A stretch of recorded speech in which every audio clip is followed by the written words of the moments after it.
stories here, and I don't even know where to begin. I think our state level legislators, excluding our local guys who apparently are doing the right thing, I think it's absolutely pathetic. It's shameful, and I wish I could have every one of them in here and watch what you just guys had me watch. It's pathetic that a politician doesn't have the cojones to stand up against this type of garbage. And thank God that Washington, Missouri has got the leadership to show the leadership and show the way on some of this stuff. And there, quite frankly, there may be some procedural problems with this. But you know what? Right is right, and wrong is wrong. And by golly, if this is not right legally, then we'll let the damn law catch up with us. That's the way I feel about it. A big believer in doing the right thing and the moral thing and the ethical That's thing. absolutely correct. Sometimes I think we shy away from that for various reasons, but wouldn't it be great if we could come back and say, hey, someone, some city, some county took a stance and decided we're going to do things. You know, it's also pathetic that the pro pharma guys, they don't even need this drug. They're making billions of dollars off this garbage that's polluting our kids, 1,100 kids in Missouri, throughout the United States. How much of that do I need to see before I get tears in my eyes? And one of the other arguments that people use is it's going to cause a burden on docs writing scripts. The docs that I've talked to have said, look, I never write, or I never suggest the stuff. And this is true at my office too. If a family will come and say, well, you know, I've got some Sudafed at home, can I use that? You know, you're welcome to try that. And I always tell them, it's not an answer. If you've got it and you're looking for, if you're looking for a little help with some medication, you know, you go for it, but I'm not going to be telling you to use it. It's not my recommendation. So when it comes to, will I write for it as a prescription? Absolutely not.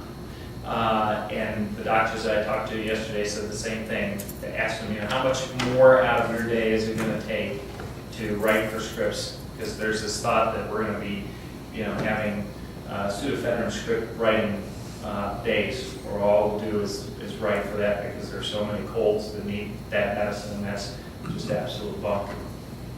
Your Honor, that's all I have, but I appreciate it very much, Dr. Zupan and Sergeant Bowler. I really appreciate your time. Great presentation. Thank you very much. Anybody else have a? Yeah, I've got a concern here, and I guess for you, Detective. Yes, sir. You talked about putting your hand on the Bible and swearing that you'll uphold the law. Do you get to choose if violating the law? Well, it would all depend. I mean, we've all got free will, so yeah, I could choose to violate the law at any time, and we are involved in undercover cases that some might say we're violating the law because we're involved in buying legal narcotics. Yeah, I'm very emotional with, you know, I agree with what Guy has said, you know, but the cities do not have the power, nor was it granted by the state, for us to pass this type of an ordinance. The state laws regulating scheduling of narcotics fall under FDA and DEA. Usually the state adopts the DEA guidelines of scheduling. I'm not asking you to schedule anything. I'm asking you to write an ordinance that says you're not going to allow the sale of this item in your city unless it's accompanied by a prescription. You're not scheduling this. No, I'm not saying that, but the You state... can write a county or city ordinance that is stiffer than a state law, but not more relaxed. But the state has to grant us that right, and this is not the case. In Arnold, Missouri in 2005, prior to the state law going into effect, the city of Arnold was the first city in the United States to require it be sold from a pharmacy and had no problems. And that was before there was a state or a United States law. They required it to be placed in a pharmacy and sent along in the city of Arnold in 2005. Do I know for certain, and I know Mark is your city attorney and he's going to advise you, that's his job, that's what you pay him to do. Who's going to sue you? Who's going to come after you? Do you think the people that are operating the meth labs are going to come after you? No, I think the pharmacies are The pharmacists? medical providers. The You think that Walgreens, pharmaceuticals You think that Walgreens is going to sue the city of Washington? No, I think the people that make Sudafed. I think people that make Sudafed are The gonna people that say, make Sudafed right now are cowering and let me tell you how far they've gone in California. They beat us up in Missouri this year, they beat us up in Indiana this year, they beat us up in Iowa this year, they beat us up in Arkansas this year, and they're losing in California. Let me tell you how bad they're losing in California. They came out last week and they said, look, if you'll stop pressing this law in California, as an industry, we will pay for a nationwide database. The industry will pay for it. Somebody should sue this industry the same way we sued Big Tobacco. There was a warning label on every pack of cigarettes that was sold that said, if you smoke this, you're going to get lung cancer. On every pack that was sold. And every attorney general in the United States sued Big Tobacco and won, and they had a warning label on it.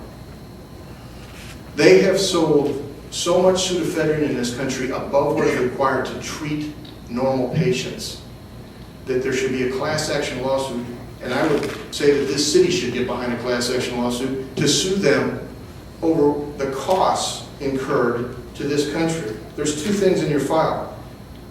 $23.4 billion a year is what it costs the United States. While they're making money, the United States is losing money. And the Oklahoma study, the color study, shows that one meth lab where we convict someone costs about $350,000 to the state in lost wages, prosecution, penitentiary time, legal fights, attorney's fees, health, children's services.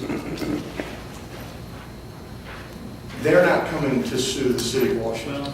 well, I don't think you'll find any of the councilmen argue that this isn't something that needs to be addressed. I think the issue here, and certainly, Mark has talked to the council tonight, is do we have the legal authority, and if it goes to court, is it enforceable? And I think there's probably some difference of opinion between you and Mark. But we often talk about what authority is granted to the city by the state, and this is not. What we need, we have the authority here to pass ordinances, and sometimes the ordinances stand muster and sometimes they don't. I think you've made a great presentation, and I think we just need to grab the bull by the horns, and obviously our legislature is doing nothing, and there's many things in the state of Missouri that our legislature sits on their hands, and we may have some great legislators locally, but local government is where it's at, and if we've got a problem, we can deal with it. We do a great job in spending tax dollars, we do a great job in serving. Well, when you move away from local government and you move to the county and you move to the state and then you move to that place in the swamp in D.C., then you really get into all kinds of problems. So I would hope the council would listen to your plea and enact this ordinance tonight, Jason. I think it's we just need to take that chance, and we just need to go. It's as Guy said, if it's the right thing to do and you can sleep tonight, hey, do it.